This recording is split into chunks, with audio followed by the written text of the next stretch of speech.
Hello, everybody. Welcome to the Premier League check-in podcast with myself, Benjamin Bloom, and the great Matt SB. And we said last week, Matt, and then there were two, and now there are 0 teams on 0 wins in the Premier League. We often look at the bottom of the table in these videos and these podcasts, but I think we're both very pleased, me especially, that we got a win for both Ipswich and Wolves this week. That's going to be Matt's moment. Let's lead off with that. But first of all, good morning, mate. Good morning. A very good morning for the Ipswich fans, I must say as well. Let's talk about the relegation sandwich. Let's get right into it, Ben. Massive wins for Ipswich and Wolves. And, everyone's got a win now, like you say. And it's it's actually great because they've all got a chance now. I mean, it's bunched them up together. I mean, the teams that are above the bottom three are now looking over their shoulder. I mean, we'll look at both Ipswich and Wolves in isolation, but it certainly made it a more compelling battle where they've all been drawn into it level. Well, they're not all level on points, but you get my point that they're all much closer together. There isn't massive gaps forming. We've said previously that we're looking at a bottom 6 here. There is that potential. Maybe if West Ham have a poor run, they might fall into the equation. But I think we're looking at the 6 teams that are under a point per game. And let's start with Wolves then, Ben, because what a win against Southampton. It was an absolutely massive game, and I stand by it that if they'd have lost that game, I think this international break would have been it for Gary O'Neill. I really do. That would have been a massive result for Southampton, and it could have, buried Wolves alive. And they had to put in a big performance. And obviously they got the win, but I'm really pleased with them getting a clean sheet as well. I know they conceded and the goal was disallowed, but that's been one of my concerns for Wolves this season, defensive issues. And, if you look at the stats on this game, it looks like Wolves had the lion's share of it, but always Southampton are going to have a lot of possession. The stats can be a bit misleading with Southampton sometimes because they like the ball. It does look like Southampton were in the game, I guess. Credit to Wolves for keeping the clean sheet. Got the early goal, really crucial that. And then obviously once they got the second, it looked like they were going to be home and dry. And a massive result for Wolves. It brings them back up the table a bit, off the bottom. You've got Palace, who slipped up this week. And then we've got to talk about Ipswich, because Ipswich have now jumped out of the bottom 3. And whereas the Wolves game, you would have made them favourites to get the result, even if they hadn't won yet this season. I didn't see this result coming for Ipswich. I know Tottenham have been up and down, but I don't want to make this about Tottenham. This is full credit to Ipswich Town here. A really, really good win. And the game plan was perfect, Ben. I think they had to make sure they got themselves in front and frustrated Tottenham. And even at 1-0, a team that's down at the bottom could think, let's just try and defend a 1-0. I think you had to go and get the second. You had to build that buffer. And you did. The Smodic's goal, we'll come on to that later. It's a really, really clever finish. Delap, good pursuit of getting that second one over the line. It's a fire. And I've got to say, Ben, I'm sure you were feeling the same way. When Tottenham pulled one back, you were thinking, oh gosh, in the last 2 games, Ipswich have conceded late goals. In there, Matt? Can I come in there? What we saw from Ipswich was actual bastardery and housery and a strategic player sitting down for a tactical message maybe to be passed to the team, and fouls drawn and the ball given to the dribbly Hutchinson to get up the pitch. And I think, and this is great to see, that obviously they were 2-0 up at Brentford, Matt, and kind of played emotionally, and Harry Clark kind of jumps in and then a goal's back, and all of a sudden Brentford are smashing 4 in during the game and there's a penalty and 10 men and all that. This looked a lot calmer and a lot more savvy. It does look, we've always said Kieran McKenna learns, and he's a manager that's not stubborn, and you can see what his learning is. But great to see that, the complete flip from what happened at Brentford, where it was, and as much as no one likes it when it's done to their team, especially at home, to hear the Spurs fans saying, oh, they were horrible, Ipswich, they managed the game and they saw it out, it's probably a good thing, isn't it? Yeah, me, I'd much rather result than them walking away and saying, "Oh, Ipswich played well, but I'm glad we beat them." You had to. I think the way you got to look at it is you don't want to play a basketball game against Tottenham for 90 minutes because they just blitz you on the counter attack. And maybe that's what we've spoken about before with Ipswich Town. They're learning the Premier League. They're learning their lessons, because we spoke about the 0-0 at Brighton and we gave them credit. And then when they lost 4-3 to Brentford, we were like, what's that about? We thought they were meant to be good defensively. And like you say, similar. They go 2-0 up away from home, and they've learned, let's not make this a basketball match. Let's try and break up the play a bit. Good defensive work and some good goalkeeping at times, and they kept themselves in front. Like I say, I was a bit nervous when that first one went in from Bentancur. I was like, oh, geez, I really, really hope the Ipswich fans can get this result. In the 96th minute. Yeah, it's just those last two results give you nightmares with the late goals against Leicester and Brentford. So I am honestly delighted for the Ipswich fans. And because it's so tight down there, they've pulled themselves out of the bottom three. It's only their first win of the season, but they've climbed out of the bottom three. A massive result. Even a draw. If you'd have offered a draw before the game, I know you'd have taken it. But obviously, if Spurs had equalised in the last minute, you would have been down about it. Just a massive result to get the win, because wins are so huge in the Premier League. We've said before that Ipswich are collecting draws nicely, but you need your 8 or 9 wins, and then you put the draws on top, you get to 35 points.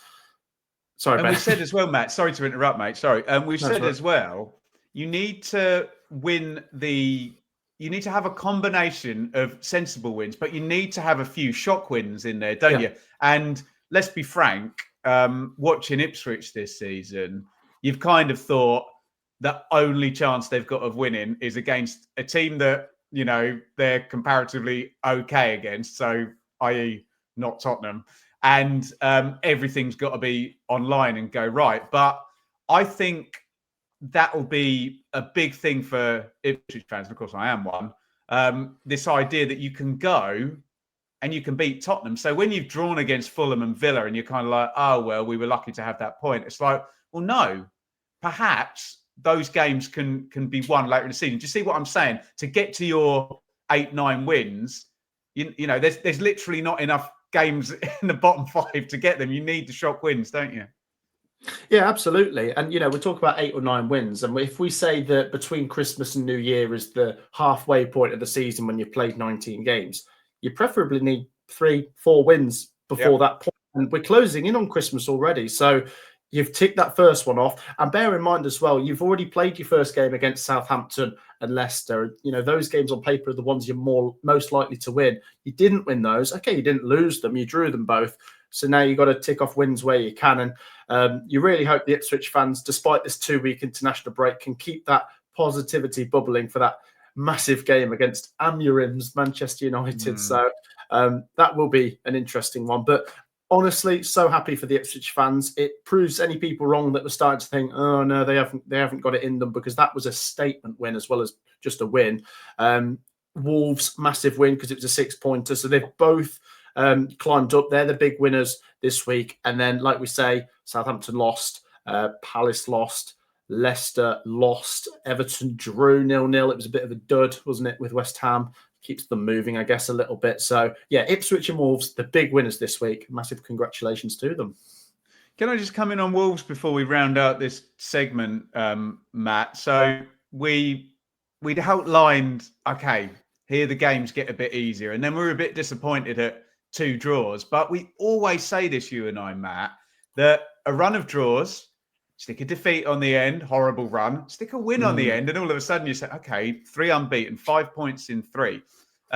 You mentioned about the defence, because they don't have problems scoring goals, do they? 2 goals in each of the last 3. I know we're going to talk about Cunha, spoiler alert, in a later segment, but Cunha, Larson, Sarabia, that front 3, have 7 in the last 5 games. So they've got goals. And I totally echo your point of, if you can, not even clean sheets, Matt, throw in an under 1.5, a 0 or a 1, and some results will still start coming. And just to finally round this out, Matt, to start December, Everton, West Ham, Ipswich, Leicester, they play back-to-back the 4 teams currently above the relegation sandwich zone dotted line. They have a chance week after week to pull one of them in by beating them. So, Ipswich and Wolves off the mark. We'll clip that out and we'll stick that down Matt SB's channel. So if you're watching over there, head over to the Benjamin Bloom Football Channel, a bit confusing depending on where you're watching, and you can see the whole of the Premier League Check-In podcast.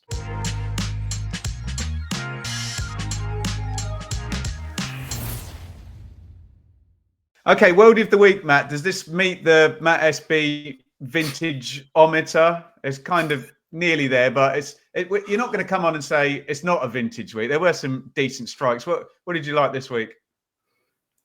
Yeah, I'd say it's a half vintage, half not vintage week. I think there's probably 2 goals in particular, one really jumping out at me. I will give honourable mentions to some of the goals. Garnacho, a good goal. I think we said Joel Linton, it's a good finish. Smodics, you can't ignore an overhead kick, of course. Was there one more we're missing? So we had Neto, great goal against Arsenal, and Kluivert actually really. I think Kluivert's goal is the best team goal this week. It's a really, really clever goal, and we've touched on Bournemouth with their set pieces, aren't they? Yeah, very good. Really clever. I think it's about 5 or 6 Bournemouth players touch the ball. Brentford player doesn't even get a touch on it before it's in the back of the net. Really liked that goal, but the winner has to be Cunha. What a goal this was. I know we've just spoken about Wolves, but this goal is outrageous, Ben. At this point, they're 1-0 up. They had a goal against them, which was disallowed, and it's a fairly close game. This goal really seals the 3 points, and I love the commentary on this from Sky Sports, and like, Cunha, it's bending away from goal. He's about 30 yards out. I don't know if it's right in the top corner. It's above like mid-height on the post, but I just love how far out it is and the swaz on the ball. That wins it for me. Great goal from Cunha. And mate, I was going to say 7 goal contributions for him already this season, and I know there's conversations about Delap for Ipswich. Oh, you have to have a player putting the numbers up. Then I just flicked up the stats from last year, 22 goal contributions. This is not a player that is a kind of bottom 6 player, is it? So, no. Yes, we're acknowledging our favourite looking goals, and I totally agree. It looks lovely when it just nestles in the side netting and rolls around there beautifully. But to have that player, if it's, I don't know, can you get... I can literally say there's evidence for him getting over 20 goal contributions. If he's there or thereabouts this season, then that, I would assume you would agree, significantly increases Wolves' chances of staying up. Yeah, massively. I think you can identify them as not being a bottom 6 player, but each of these bottom 6 have maybe 1 or 2 in their armoury or something that are above where they lie in the table, and they're the players that could drag them out of this mess. Because you look at Wolves' defence, which, like I say, we've highlighted as a bad thing. If they keep scoring goals, and with Cunha's contribution, that might be what actually saves them in the end. Yeah, there you go. Worldie of the Week, Matthias Cunha of Wolves.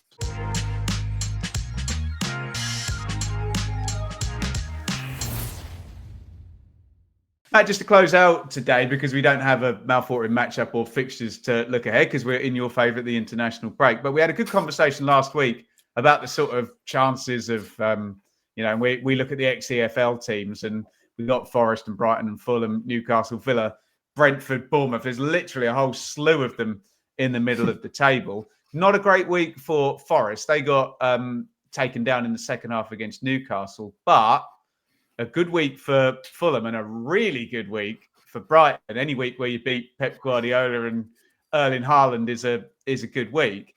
Matt, I had in my head that Brighton were going to struggle for a season. When I say struggle, I mean, possibly be in the bottom half, towards the third quartile, because they had this very, very new young manager. But they just seem to have so much quality in depth as well in the squad that are they better than ever, or are they as good as ever? Great win against Man City for Brighton, Matt. Give them their flowers. Yeah, absolutely. They've got goal scorers all over the pitch, Brighton do. And you're absolutely right. It was a big transition this summer, but they've kind of carried on where they left off, or maybe even improved a bit. And do you know what? I think some people are going to make the point, Man City have lost their last few games. Everyone's beaten them. It's not as easy as that, because Man City would have gone into that Brighton game on the back of that 4-1 defeat to Sporting, on the back of that defeat to Bournemouth, on the back of losing in the cup and thought, we need a win. We need a win. You know, Pep Guardiola's got a really rich record of not losing so many games in a row. You know, you think in a title race, you can't lose too many as well. And they'd have gone there absolutely hungry for that win. And they've lost, and, you know, a really good late rally from Brighton. And Brighton have had a difficult week because they've just played Liverpool twice. They played them in the Cup and in the Premier League. They've just had to travel up to Anfield and come back down for this one. And, you know, to play Liverpool twice and Man City once, that's a pretty difficult run of 3 games. And, yeah, an incredible win. And they're right in the middle of that, you know, European sandwich, aren't they? Scoring quite a lot of goals, 19 scored this season. They've conceded a fair few, but they've only lost 2 games this season. So level on points with 3rd place. You know, right now, Liverpool are the pace setters. Manchester City, we expect to chase them down for the rest of the season. Maybe Arsenal are still considered in that race somewhat, but they've not been great lately. 4th place is wide open, and Brighton are right in that conversation. I was just going to say that, mate, honestly, because like Villa have had a bad little run. I do totally get what you're saying about there's only 1 point separating about 500 teams here. So in a few weeks, it could be Villa, it could be Newcastle, Spurs, all the big ones that we expect. But right here, right now, you're totally right about it being up for grabs. Man United 13th, Tottenham 10th, and then 8th and 9th is Newcastle and Villa. Just want to quickly touch on Fulham. Who I have actually seen in the flesh this season. And I think I said to you at the time, they're a beautiful mix of incredibly technical players and incredibly physical players. So they are like the archetype for, you know, if you get promoted out of the Championship, do this thing because these players will see you through. But they've got loads of quality in there, especially with Smith Rowe. He's a elite level player, I think. Maybe he'll get back there. The only thing I would contend, Matt, is have they had, if you look at who the wins have come against, they've beaten Leicester, they've beaten Newcastle, Forest, Brentford, and Palace. But then if we're sitting here saying, oh, it's wide open, then you beat who you beat and you are where you are, and 7 points in 3 for Fulham. They face Wolves next. Do you kind of fancy them more or less than Brighton? I suppose Brighton have been right in that picture for the last few seasons, but they've also got a new manager, so I'm not sure if it's, you know, going to reach a new high or if it could tail off for Brighton. We don't know, I suppose. What we'll say with what you've just said about Fulham is if you compare them to Tottenham might have a higher upside in terms of Tottenham can beat Man City, but Tottenham definitely have a lower downside where they're losing quite a few games that Fulham still churn the points out from. So, you know, if, say, Fulham just consistently beat the bottom 10, they'll, you know, be 7th, 6th, and maybe even higher. So yeah, I really like Smith Rowe. What a signing that's been. And I also think I saw a post on social media the other day. It was a picture of Marco Silva. It said underrated, you know, most underrated manager in the Premier League ? And I thought to myself, do you know what? Yeah, he is definitely up there. You know, this job he's done at Fulham, he's built, you know, considering they were a yo-yo club essentially for a few years where they just sort of bounced. He more than kept them up now. He's really sort of progressing on that. And once again, if the door's wide open, why can't Fulham walk on in? Like you said, they've got a really good mix of quality and physicality. And Marco Silva, you know, they've got a good manager leading them forward. So yeah, I think Fulham are definitely in that conversation. And I will take your point on board, you know, with the teams they've beaten. Looking at their December, Ben, Tottenham, Brighton, Arsenal, Liverpool as their first 4 games. So that will be telling. It will. I totally agree with you about Marco Silva. And it felt like he needed to settle at a club, stay there for a while and build something because he kind of like bounced about in different jobs. But you're totally right. Complete freak show of a squad in the Championship. We get it. But you can't argue with what he's done in the Premier League. Absolutely brilliant. Guys, bit of a shorter one today because we're into the international break. But get down there in the comments if you've enjoyed this latest episode of the Premier League Check-In podcast. Matt, I'm going to out you as a Coventry City fan here if people don't know. So it's been a bit of a busy few days for you, mate. Give a little plug for your channel and just let me know what life's like at a club where an iconic manager, presumably the best in your lifetime, has just been fired. Yeah, bit unusual actually. Not sure how to think actually. I suppose I'm still sort of coming to terms with it. Yeah, do check out Matt SB and Cov TV, which is the second channel. You will have seen, it was pretty big news. Mark Robins being sacked by Coventry City. And also, we're looking at who might come in next. Obviously, a former Premier League manager, Frank Lampard, is odds on at the moment. So we'll see where that goes. But strange. Obviously, I miss Mark Robins. Intrigued to see where he goes next. I mean, wouldn't be surprised if he gets a top championship club or even a Premier League struggler maybe at some point. So might see him in the Premier League soon. But if you want to watch some more Coventry content and Premier League and Championship content in general, check out Matt SB and Cov TV. Brilliant stuff, Matt. And we will be back. We don't quite know what we're going to do in these international breaks. We always make it up as we go along a little bit, but there will be a show next week. And please watch it and we'll figure out what's going to be on it. See you there.